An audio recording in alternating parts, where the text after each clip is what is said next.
Hey guys, welcome back to the channel. If you're looking to buy the new Audi A3, look no further. My name's Azam and we cover the A3 in the greatest depth across the whole of YouTube. We've got everything from which optional upgrades you should go for, what level of trim is best suited, which shapes you should go for. Should you go for the Sportback? Should you go for the Saloon? How's it compare against the previous generation A3? A wealth of information that's really there to keep you better informed. So when you go out to purchase the car, you know exactly what you're speccing, exactly what you're going to be getting. So it's more detailed than the Audi website, and hopefully it helps you guys make your decisions a little bit easier.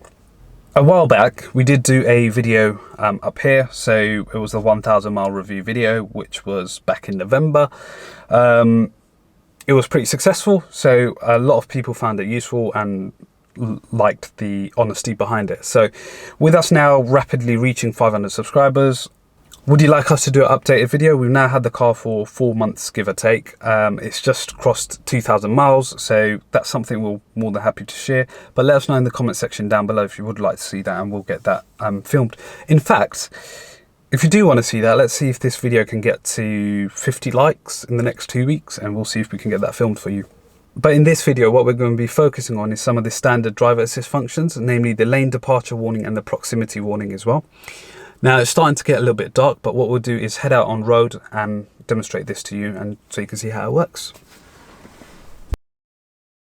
So what you have to do is go all the way to the left hand side, scroll to the bottom till the driver assist comes up. And what I want you to pay attention to, guys, is these grey lines. So it's both the outer and inner edge of the lane that the car can see. So it's using the camera behind the rear view mirror at the moment, and you can see there it's turned green, and automatically what that means is it's identified where the outer edge of the lane is and where the inner lane is.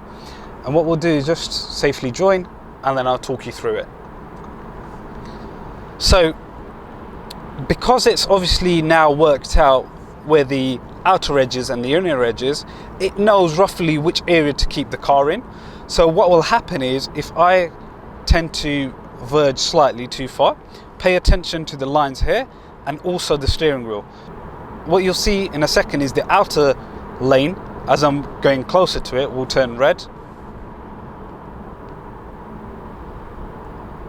And there, very slight adjustment, the steering wheel pulls you back in lane.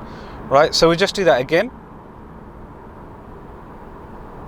There you go, right? So you can see it's literally doing it pretty much straight away. As soon as that goes red, you'll see my steering wheel flick. We'll wait a few more seconds and do it when it's safe enough again. So just again, keep your eye there. And you can see that was a bigger one, guys. So I've done that on purpose. It was clear behind me, safe enough to do so. But hopefully that's clear and evident on camera. So to be honest, it does get a bit annoying after a while.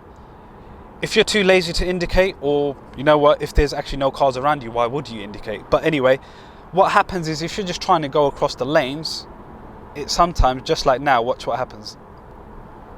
It'll push me back in lane, which can be a bit unsafe if you're not expecting it. However, what you need to do is, what I'll do now is just keep firm, and it will try to fight back against you for a couple of seconds. But after that time, what will basically happen is it will realize, okay, you do want to go that way, and allow you through. So that's the way around it. Alternatively, what you can do is, from the indicator stalk, there is a little button on there that you can use to turn the lane assist off if you don't like it. And there's actually even a way to turn it off within the MMI settings as well. I personally have got used to it.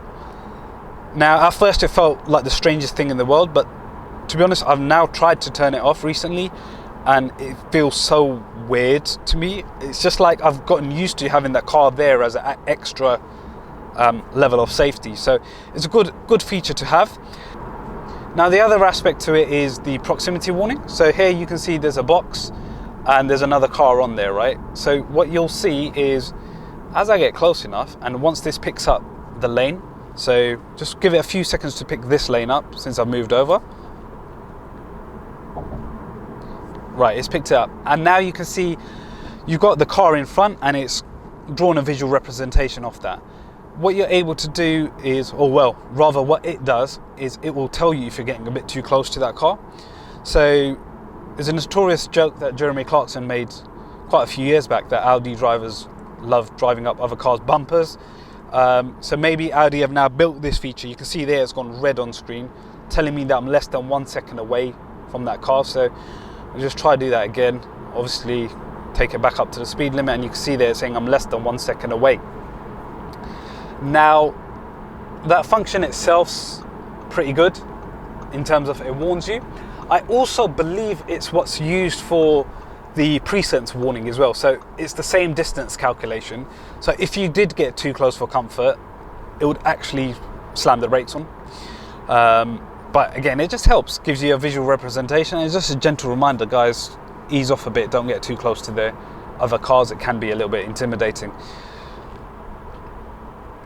Now, just before we wrap the video up, it's worth touching on the lane departure warning or the lane departure assistant. It can sometimes play out.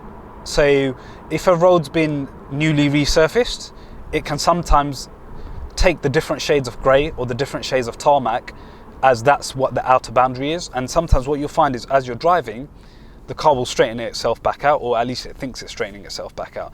So that's the aspects of it that I don't like. And to be honest, I can really understand why people are searching desperately to see how they can turn it off. But it's good to have, it's there as standard. With the proximity warning, again, another good to have feature.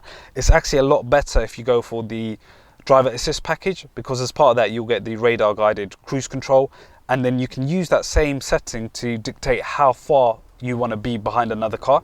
So imagine you were on cruise control and you set it to, I don't know, you want to be 3 seconds behind a car at all times, then it wouldn't allow it to get any closer than that.